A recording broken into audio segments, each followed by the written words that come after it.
अच्छा, तो हम we were discussing the organization environment, और उसको जो उसमें वर्ड इसने यूज़ किया सेक्टर का, प्लीज़ उसके साथ कंफ्यूज ना हो। सेक्टर्स का मतलब है कि जो उसके डिफरेंट एलिमेंट्स हैं, basically this is what this author means by sector, the different elements which have an influence on the organization and the way that organizations are designed and the way the organizations respond and operate accordingly. ये सारे external environmental factors हैं. External because they are external to the boundary, they are external even to the domain, means external for all the organizations which are falling into the same domain.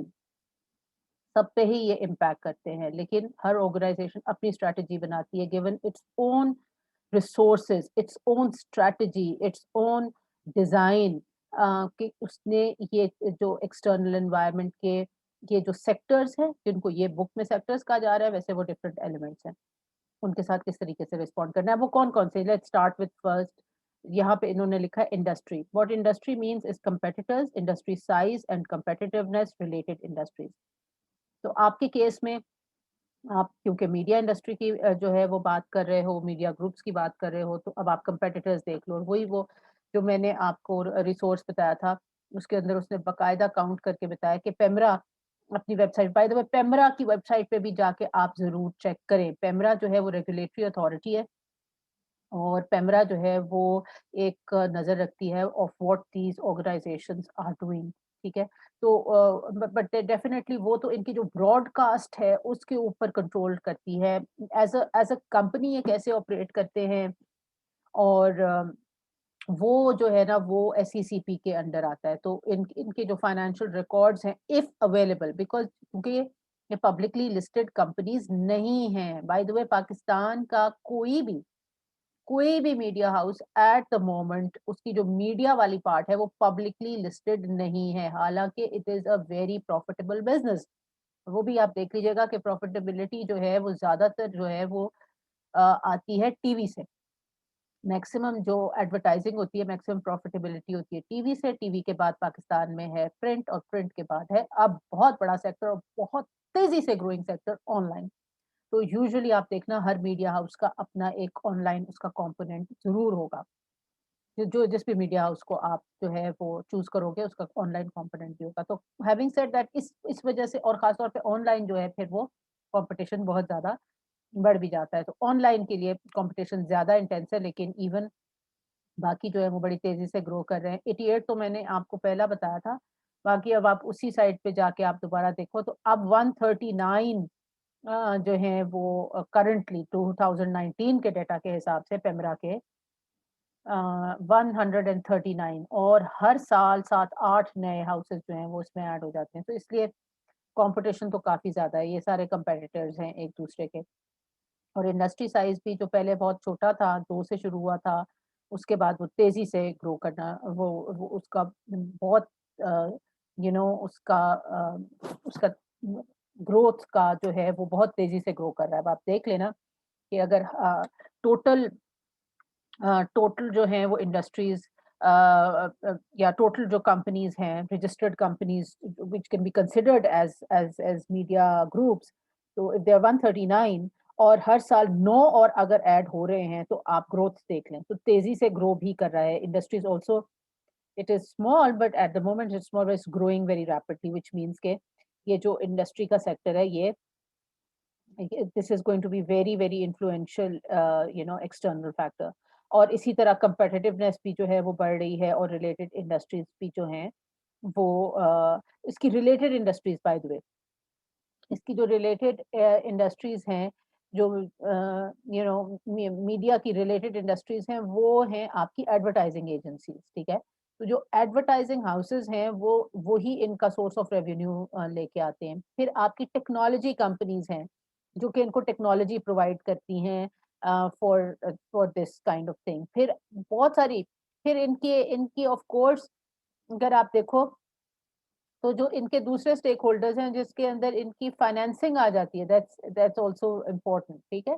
फिर आपकी बहुत दफ़ा कोई NGOs, कोई दूसरी government की जो मतलब नॉन गवर्नमेंट ऑर्गेनाइज़ेशंस कुछ जो हैं वो आपकी इवन पॉलिटिकल जो पार्टीज़ हैं, वो भी इनकी ओनरशिप के अंदर आ जाती है, व्हिच लेट्स यू नो कि जो इसके साथ रिलेटेड ऑर्गेनाइज़ेशंस हैं वो भी काफ़ी काफ़ी सारी हैं। अब आप तो जब आप इसको एनालाइज़ करने लगो, तो आप लिख के मुझे बताओ कि आपके हिसाब से वो कॉम्पिटिटर्स कौन से हैं, इंडस्ट्री साइज़ के बारे में, कॉम्पिटिटिवनेस के बारे में और रिलेटेड इंडस्ट्रीज़ के बारे में आई वुड लाइक कि आप इसी वेबसाइट से पढ़ के इसके ऊपर कमेंट करें। फिर आप आ जाएँ रॉ मटेरियल्स। रॉ मटेरियल्स में ऑफ कोर्स इनके जो इक्विपमेंट के सप्लायर्स हैं, ठीक है? इक्विपमेंट के जो मैन्युफैक्चरर्स हैं, फिर इनके जो इनके इक्विपमेंट मैन्युफैक्चरर्स और सप्लायर्स, ठीक? उसके अलावा जो स्पेस प्रोवाइड की जाती है, उसको भी इन्होंने जो है वो बुक करना होता है। जैसे कि फॉर एग्ज़ाम्पल जो डिजिटल मीडिया जो ऑपरेट कर रहे हैं लोग, तो डिजिटल मीडिया की स्पेस को भी इन्होंने एक्वायर करना होता है, ठीक? ये सारे वो रॉ मटेरियल्स हैं जो कि इनको चाहिए। रियल एस्टेट से मुराद ये है कि वो कहाँ पे उन्होंने अपने offices where they have placed their offices, ठीक है?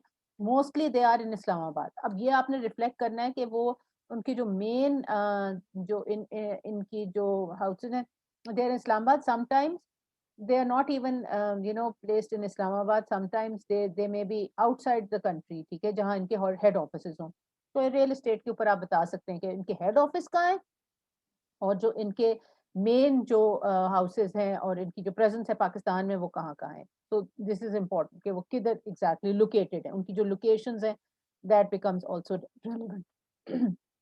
आपकी जो मीडिया हाउस है वो उसका इंटरनेशनल हाउस किधर है और फिर वो लोकेटेड किधर है। ये कुछ एक्सटर्नल फैक्टर्स हैं क्योंकि उनकी रियल एस्टेट की जो वैल्यू है, ठीक? और उसकी जो लोकेशन है, ये भी it's very important and it can strategically be aligned, ठीक है हो गया?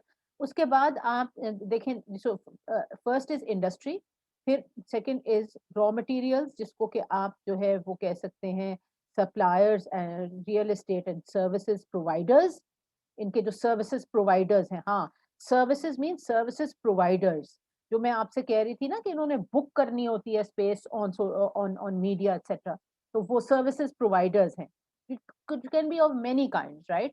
जो कि इनको सर्विसेज़ जो है वो प्रोवाइड कर रहे होते हैं, not only in in their equipment but also the services provided to them, ठीक हो गया? Uh, right. तो उसके अलावा अच्छा जी, उसके अलावा ये है कि ये human human resource number C is human resource. External अब देखें ह्यूमन रिसोर्स तो इन्होंने एक्सटर्नल एनवायरनमेंट में से ही लेना है ना, ठीक है? मोस्टली उनकी ट्रेनिंग वगैरह ये खुद कर सकते हैं लेकिन अदर देन दैट जो लेबर मार्केट के अंदर से ही इन्होंने लेना है और एम्प्लॉय करना है, यूनिवर्सिटी से पिक करना है, ये सारी चीज़ें इन्होंने जो है वो मा और फिर उसके बाद उनकी यूनियंस भी जो हैं वो बन जाती हैं। अब ये यूनियंस का जो मसला है ये प्रोबेबली पीटीवी को ज़्यादा करता है इम्पैक्ट। पीटीवी को तो आप वैसे स्टडी नहीं कर रहे लेकिन इंश्योरिंग के इस किस्म की यूनियंस जो हैं वो एस्टेब्लिश ना हो और अगर एस्टेब्लिश हो भी तो they would be working in favour of the organisation, ठीक है? जितने लार्ज मीडिया हाउसेस बन जाएँगे उसके बाद उनमें उनकी यूनियंस भी बन जाएँगी। इनके साथ डील करना पड़ता है, they are not particularly under the control of the company itself. So getting the best human resource. Now this is extremely critical and not completely in the hand of the media house as well. Most of the media houses will tell you that they do not find the right kind of human resource. And once they train this human resource, then they have a lot of opportunity to simply go into some other organization. ठीक है? ये एक बहुत बड़ा external factor है कि number 1 उनको ये यूनिवर्सिटीज़ और ट्रेनिंग इंस्टीट्यूट्स वो कंप्लेन करते हैं कि वो जिस किस्म का जो जिस किस्म के ग्रेजुएट्स वो प्रोड्यूस कर रहे हैं दे आर नॉट स्किल्ड, उनके ऊपर ट्रेनिंग उनको बहुत ज़्यादा करनी पड़ती है और दूसरी बात ये है कि जब वो उनको ट्रेन कर देते हैं तो फिर वो भाग जाते हैं। So retaining the skilled labor. So availability of skilled labor and retaining the skilled labor is a huge challenge तो ये एक एक्सटर्नल एनवायरनमेंट, और क्योंकि ये चैलेंज है तो इसलिए getting to them first and then retaining them becomes very important. उसके बाद फाइनेंशियल रिसोर्सेज, जैसे मैं आपको ये कह रही थी कि जो रिलेटेड इंडस्ट्रीज हैं, इन्होंने वो फाइनेंशियल सेक्टर इतना इंपॉर्टेंट है कि उसको उन्होंने अलग से कर दिया है, ठीक है। The banks which are going to finance them similarly, कि इनकी जो प्राइवेट इन्वेस्टर्स हैं particularly, who do not want to reveal their identity, इसीलिए मोस्ट ऑफ द टाइम इसकी जो ओनरशिप होती है उसका पता ही नहीं चलता, ठीक है। ये प्राइवेट कंपनीज होती हैं और ये कहाँ से अपने रिसोर्सेज हासिल करती हैं इसका नहीं पता होता, because many of the time these organizations जो उनकी एडवर्टाइजमेंट है उससे जो प्रॉफिट वो डिराइव कर रहे हैं वो उनकी कॉस्ट को कवर नहीं करते, so they are doing many other activities which may be sometimes legal and sometimes not legal, even outside the domain, to overcome these financial constraints. तो अब अगर उनके पास एक स्ट्रॉन्ग जो है वो फाइनेंशियल पार्टीज अवेलेबल हों तो वो भी इनको इन्फ्लुएंस करेंगी, लेकिन फिर वो इनके कंटेंट को भी इन्फ्लुएंस करेंगी, that is the most important thing, वो उनके कंटेंट को भी इन्फ्लुएंस करेंगी। तो efficiency then becomes very important. If the organization is to work ethically, so it has to deal with these financial resources in a manner which is most efficient, ताकि company in itself एक profitable हो और उसको जो है वो उसको जो है वो illegal acts के अंदर indulge ना करना पड़े। अब आ जाए E, which is the market sector। तो ये मार्केट सेक्टर का मतलब क्या हो गया? मार्केट सेक्टर से मुराद हो गई आपके customers, clients and the users of the products and the services, ठीक है। यानी market, what the market demands, that also. अब देखें, जो यहाँ तो इनका मतलब हो गया ना व्यूअर, इसकी व्यूअरशिप कितनी बड़ी मार्केट है। तो अब हर आपने ये देखना है कि जो मार्केट है वो कितनी बड़ी है, उसका एक आइडिया होना चाहिए। आप लगा सकते हैं पाकिस्तान के अंदर कितनी टोटल जो है वो टेलीविजन व्यूअरशिप कितनी है, प्रिंट मीडिया व्यूअरशिप कितनी है, और उसके चेंजिंग ट्रेंड्स। ओके, जरूर जो जो मैंने आपको साइट दी है ना वो नहीं आपको बताएगी कि चेंजिंग ट्रेंड्स, जो व्यूअरशिप ट्रेंड्स हैं वो क्या है, लेकिन ये नेट पे अवेलेबल है, so find it out, go ahead. आप मुझे थोड़ा सा बताएं ये मार्केट के बारे में, जो आप बताएं जो आपकी मीडिया आउटलेट्स हैं इनके जो कस्टमर्स हैं उनका साइज पाकिस्तान में क्या है, टोटल साइज क्या है, और वो ओवरऑल उनकी प्रेफरेंसेस किस तरीके से चेंज हो रही हैं। अब आपको जैसे रिपोर्ट्स मिल जाएंगी जिसमें आपको ये बताया होगा कि किस हद तक वो न्यूज़ आइटम्स को जो है उसकी व्यूअरशिप है, किस हद तक एंटरटेनमेंट एंटरटेनमेंट के जो है वो उसकी कितनी व्यूअरशिप और उसकी डिमांड है, ठीक है। और ओवरऑल सबसे ज्यादा सक्सेसफुल कौन से प्रोग्राम्स हैं, ठीक है। सक्सेसफुल प्रोग्राम्स हर किसी को जो कंपनी है, हर कोई ग्रुप, यानी कि whichever company you've chosen, उसके कुछ फ्लैगशिप प्रोग्राम जरूर होंगे, ठीक है। उसके फ्लैगशिप प्रोग्राम जरूर होंगे जो कि उसकी पर्टिकुलर ऑडियंस को बहुत ज्यादा जो है वो अम्यूज कर रहे होंगे। कोई भी प्रोग्राम ले लें, अब जैसे अगर दुनिया टीवी है तो दुनिया टीवी के देखें कि कौन से सबसे ज्यादा जो है वो पॉपुलर प्रोग्राम्स हैं, that will give you an idea कि जो मार्केट सेक्टर है वो किस तरफ जा रहा है, इंफोटेनमेंट की तरफ जा रहा है ज्यादा। आप देखेंगे इंफोटेनमेंट, इन्फो मतलब information to some extent, information to some extent, entertainment उनकी डिमांड है, अदर देन ऑफ कोर्स जो आपके प्योर प्योर एंटरटेनमेंट की साइड है। बट उसके अलावा आपकी जो स्पोर्ट्स है, तकरीबन सारे मीडिया हाउसेस जो हैं वो अपना स्पोर्ट्स का साइड जो है उसको भी एक्टिवेट कर रहे हैं। फिर आपकी जो म्यूजिक वाली साइड है उसको एक्टिवेट कर रहे हैं। फिर आपके ऐसे चैनल्स को एक्टिवेट कर रहे हैं जो कि रीजनल लैंग्वेजेस के अंदर है, ठीक है ना। अब ये इस तरीके से जो है ना वो उसकी आपकी ये सारी चीजें मार्केट को रिफ्लेक्ट करती हैं कि कौन से कस्टमर्स और कौन से पोटेंशियल कस्टमर्स हैं। एंड ऑल्सो एक चीज आप ये देखो कि मोस्ट ऑफ द टाइम जो आपकी इंफॉर्मेशन है वो अब ऑनलाइन कंज्यूम हो रही है, ठीक है। तो इसीलिए ऑनलाइन कंपोनेंट को स्ट्रेंथन करना बहुत ज्यादा जरूरी है।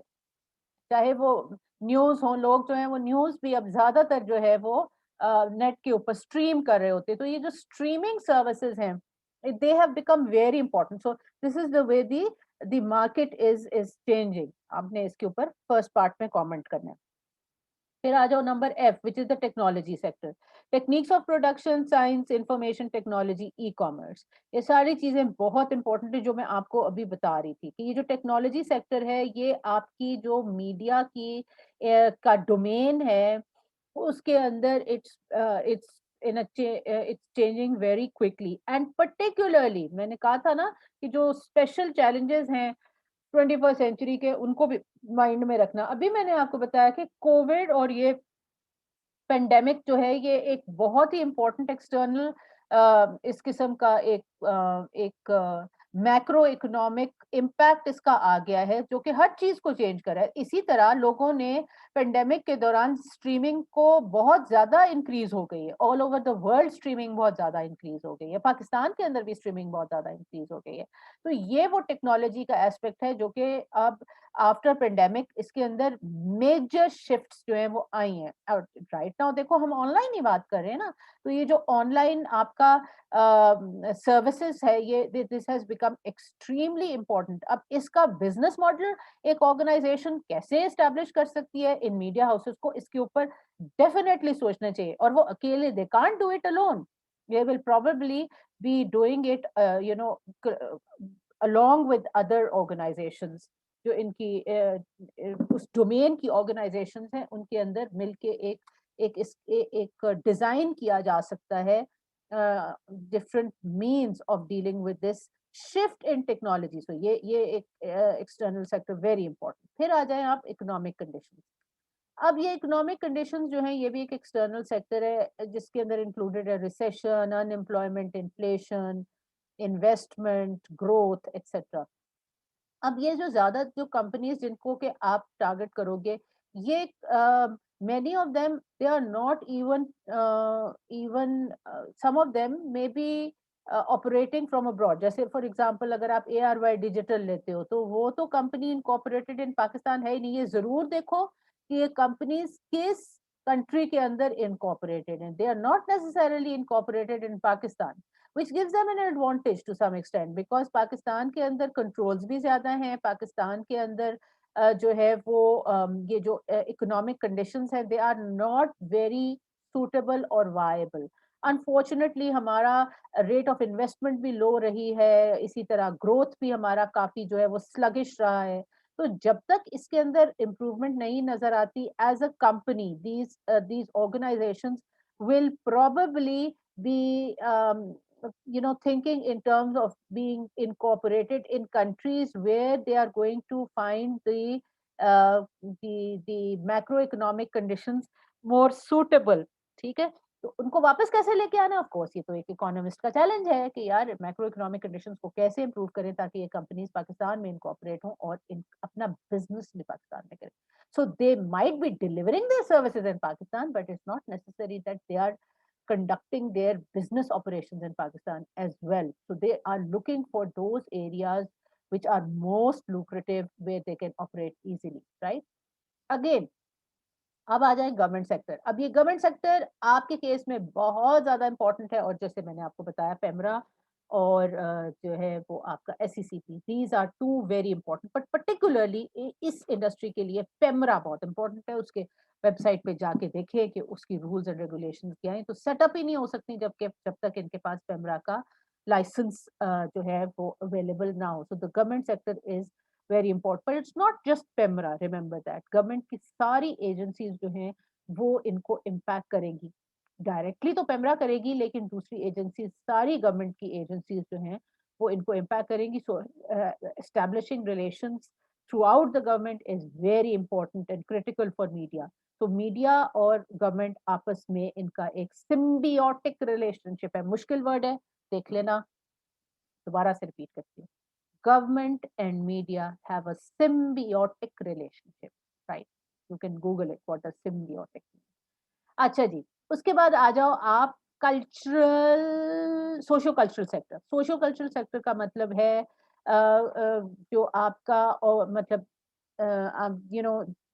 कंट्री का जो आपका कल्चर, उसके अलावा बिलीफ सिस्टम्स, ठीक है, वर्क एथिक, देखो यहाँ पे इन्होंने लिखा work ethic, the different kind of movements. हम एक बहुत रिलीजियस सोसाइटी है, कंफ्यूज भी है to some extent, but we are a religious society. हमारी अपनी जो है ना वो एक रिलीजियस और एक अपनी नेशनल आइडेंटिटी है, और वो जो नेशनल आइडेंटिटी है उसकी प्रेजर्वेशन हमारे लिए एक बड़ा बहुत बड़ा मसला है, और उसमें हम मीडिया को एक बहुत बड़ा रोल देते हैं, जितना बड़ा रोल उसके पास असूली तौर पे होना नहीं चाहिए, लेकिन nevertheless the media carries this role of preservation of the national and cultural identity, and therefore the media needs to be very careful in terms of the content that it is demonstrating. ठीक है, तो वो एक बहुत it needs to walk a very tight line between what is acceptable and what is useful for the society. So many times the media has to self regulate. बहुत दफा बात की जाती है कि मीडिया को सेल्फ रेगुलेशन की बहुत ज्यादा जरूरत है, क्योंकि ऑल्दो पेमरा इज देयर, लेकिन PEMRA can not control everything. So और क्योंकि इतनी ज्यादा so socio cultural sector impacts media the most a lot in a socially sensitive and a culturally sensitive country like Pakistan. It's a very very important sector. और फिर उसके बाद आखिरी sector के ऊपर आ जाए आप, इंटरनेशनल सेक्टर। जैसे मैं आपसे कह रही हूँ बहुत दफा ये कंपनीज जो है ये इनकॉर्पोरेट ही दूसरे ममालिक के अंदर हुई होती हैं to to make to take advantage of the better economic conditions, but other than that इनकी जो प्रोडक्ट्स हैं वो स्ट्रीम हो रही होती हैं in other countries of the world, तो उसको अपने बिजनेस मॉडल में किस तरीके से इंक्लूड करना है। So the more sensitive they are, the more information they have, how much of their content is grabbing the attention of people around the world, the more it can make those areas more efficient. देखो बहुत दफा media के ऊपर ये इल्जाम लगता है कि जी वो जो है ना वो रॉन्गफुल मीन्स को यूज करते हैं, वो अपनी हिडन रखते हैं अपनी ट्रू एजेंडाज और आइडेंटिटी को। इवन ओनर्स का 100% नहीं पता होता, मोस्ट ऑफ द टाइम पता होता है। आपके जो बड़े ग्रुप्स हैं इनके तो ओनर्स का पता है, और ये जो साइट है इस पे भी आप जाके देख लें, अदरवाइज भी पता होता है। बट अदर ये कि उनके जो उनके उसके पीछे जो फोर्सेस हैं sometimes which are using these platforms for advancing their own agendas, ये कहा जाता है। ठीक है, उसकी रीजन देखो बहुत सारी उसकी रीजंस हो सकती हैं, लेकिन हम एज मैनेजमेंट स्टूडेंट्स हम उस रीजन को बिजनेस रीजंस के साथ लिंक करेंगे। देखिए जब तक इनका बिजनेस जो है वो प्रॉफिटेबल नहीं होगा, तो they would be force to find the ways which are little bit unethical in order to survive. उनके वो अपने सर्वाइवल के लिए करना शुरू कर देंगे। दैट इज वाई उन्होंने ये जो इतना इंटेंस एक्सटर्नल सेक्टर है जो मैं आपको बता रही हूँ, इसमें से उसने उन्होंने एक्सट्रैक्ट करने अपने लिए चैलेंजेस भी और अपने लिए अपॉर्चुनिटीज भी। International sector for example is a sector where they can find many opportunities. Pakistani content for example is very popular in other countries of the world. um, for example, it's very popular in Nepal. I mean, you would be surprised. It's a very small country, Nepal, and it is highly, controlled by India. But they don't like Indian media as much as they like ours, right? So they come to Pakistan. हमारा sports उन्हें बहुत ज़्यादा पसंद है, हमारे हमारे infotainment उन्हें बहुत ज़्यादा पसंद है, वो हमारी लैंग्वेज भी नहीं इतनी ज़्यादा स्टडी करते। पॉइंट इज कि आपने इसको इसका बिजनेस मॉडल कैसे बनाना है, जो लोग ऑलरेडी आपके उसको कंज्यूम कर रहे हैं उनको आपने टारगेट कैसे करना है। ठीक है, कोई ऐसी उसमें से आपने अपने लिए नेपालीज एडवर्टाइजिंग माइलेज किस तरीके से निकालनी है, राइट? ये सारी चीजें जरूरी है, लेकिन उसके लिए ये जो इंटरनेशनल सेक्टर है इसको पहले तो एनालाइज और स्टडी करना जरूरी है। अब आपने पहला जो हिस्सा है आपकी असाइनमेंट का, first part of your assignment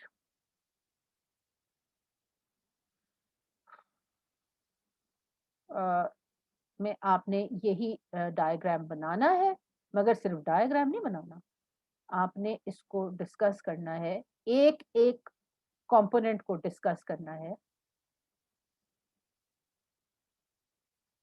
एक एक डिस्कस करना है।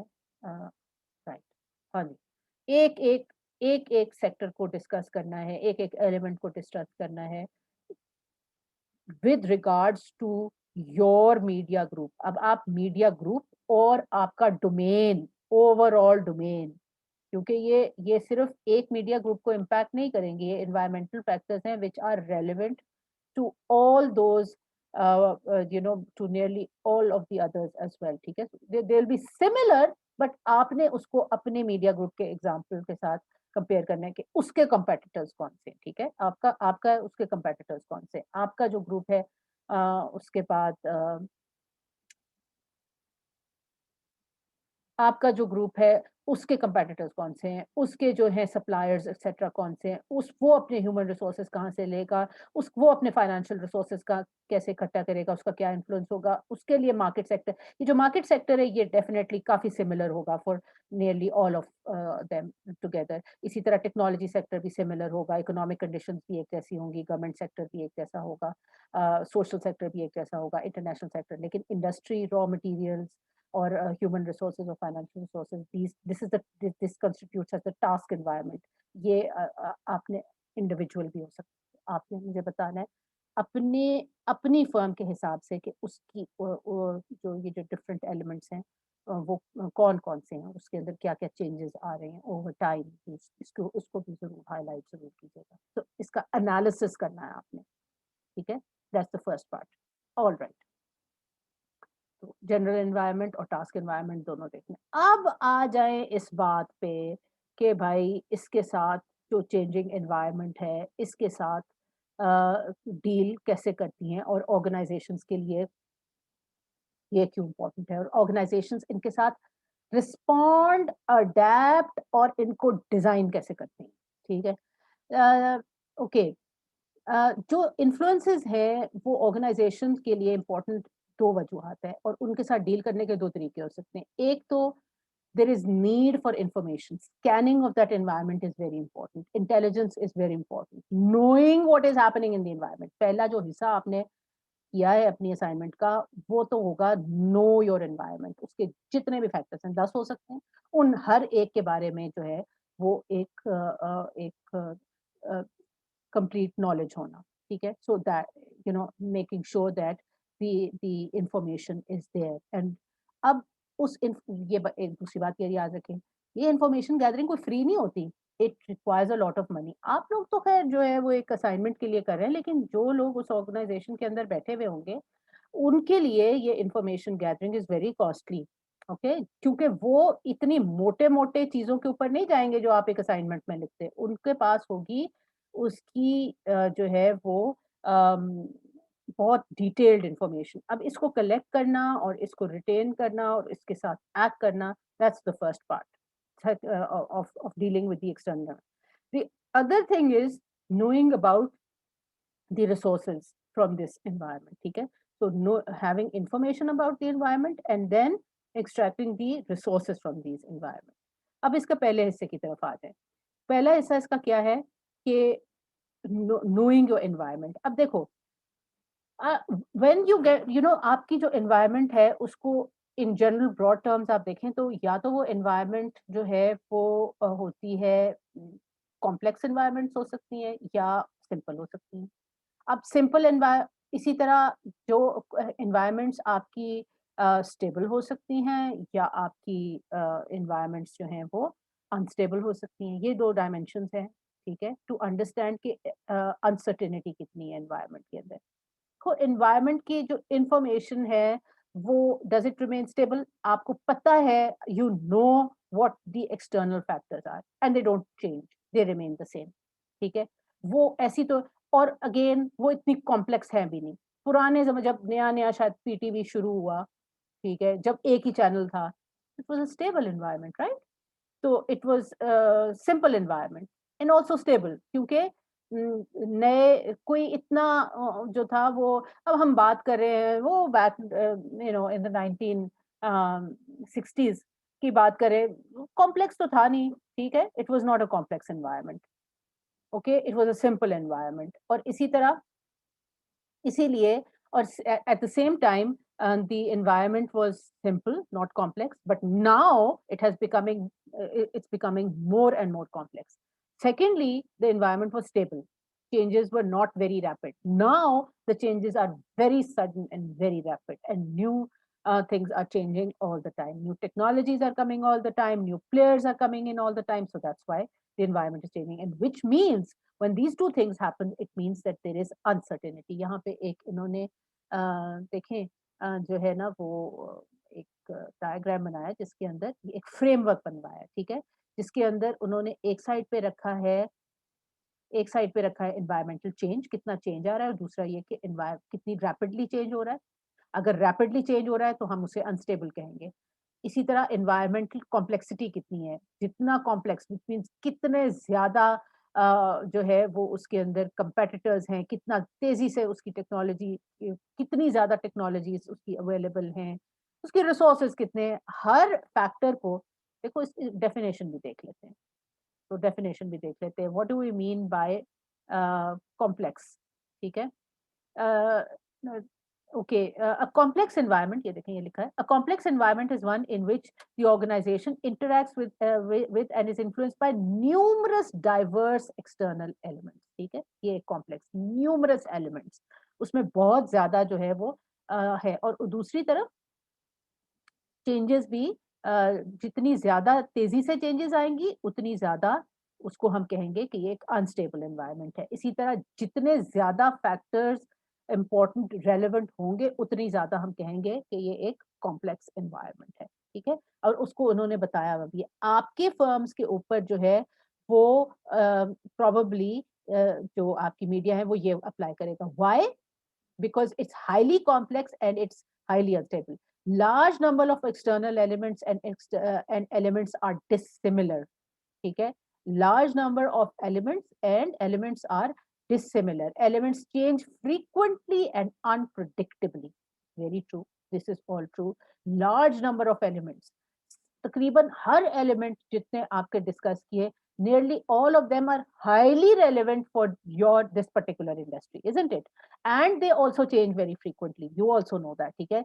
New players are just coming in and this industry is expanding, और रोज एक नई खबर और रोज एक नया हंगामा वो हुआ होता है। तो ये कोई एक एक डगर तो नहीं ले सकती ना, it has to respond quickly.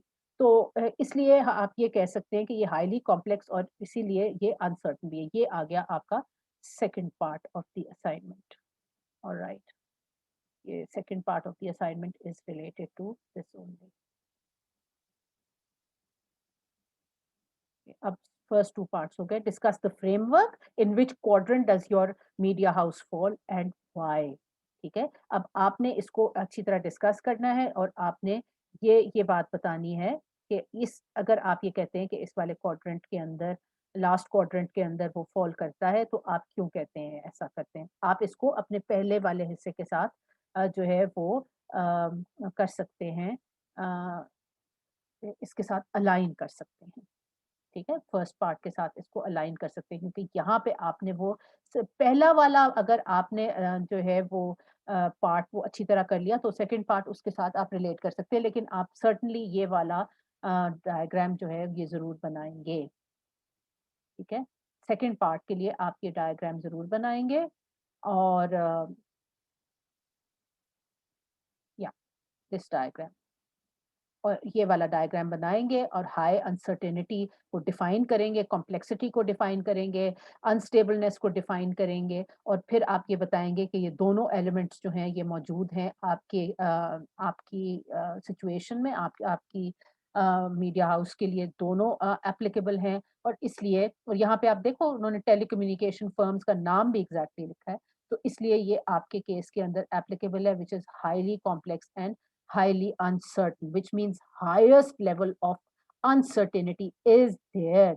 Then the third part becomes, अब जब आपने ये assess कर लिया कि highest level of uncertainty is there, ठीक है, क्योंकि अनसर्टेनिटी दो फैक्टर से आती है, चेंज और कॉम्प्लेक्सिटी से, और आपने ये डिटरमिन कर लिया कि हाँ जी हमारे चेंज भी बहुत तेजी से हो रहा है और हाँ जी कॉम्प्लेक्सिटी भी बहुत तेजी से आ रही है। तो इसका मतलब ये है कि ये डिटरमिन हो गया कि आपके डोमेन की जितनी भी फर्म्स हैं including your own media house as well, उसके लिए there is high level of uncertainty. Uncertainty को डिफाइन भी करें, ये देखें यहाँ पे अनसर्टेनिटी का इन्होंने डेफिनेशन दी हुई है, decision makers do not have sufficient information about environmental factors, ठीक है, उनके पास ये अनप्रिडिक्टेबिलिटी और उनको कॉन्स्टेंटली ऑन देयर टोज रहना पड़ता है to be able to know about what is happening in these different sectors. तो ये एक बहुत ही चैलेंजिंग काम है और इस सब के बारे में इंफॉर्मेशन अगर लैकिंग होगी तो अमंग अदर थिंग्स सर्वाइवल भी मुश्किल हो जाएगा और उस ऑर्गेनाइजेशन को यू नो नॉट ओनली उसका सर्वाइवल मुश्किल हो जाएगा लेकिन उसको उसकी प्रॉफिटेबिलिटी जो है वो डिफिकल्ट हो जाएगी थ्रू राइटफुल मीन्स, ठीक है। तो इस केस के अंदर अगर एक मीडिया हाउस ने अपने आप को लेजिटिमेटली जो है वो सर्वाइव करना है तो वो डिफिकल्ट है क्योंकि बिकॉज ऑफ दीज थिंग्स। तो अब ये है कि इस अनसर्टेनिटी के साथ डील कैसे किया जाए, ये है जी आपका थर्ड पार्ट, इसके साथ डील किस तरह किया जाए। अब ये मैं खत्म करने लगी हूँ, थर्ड और फोर्थ पार्ट जो असाइनमेंट है वो आखिरी पार्ट जो है वो मैं इसके साथ डील करूंगी in in the last section, in the last part of this lecture on answer on the external environment, ठीक है, थर्ड एंड फोर्थ पार्ट। अब इसको मैं डिस्कनेक्ट करने लगी हूँ।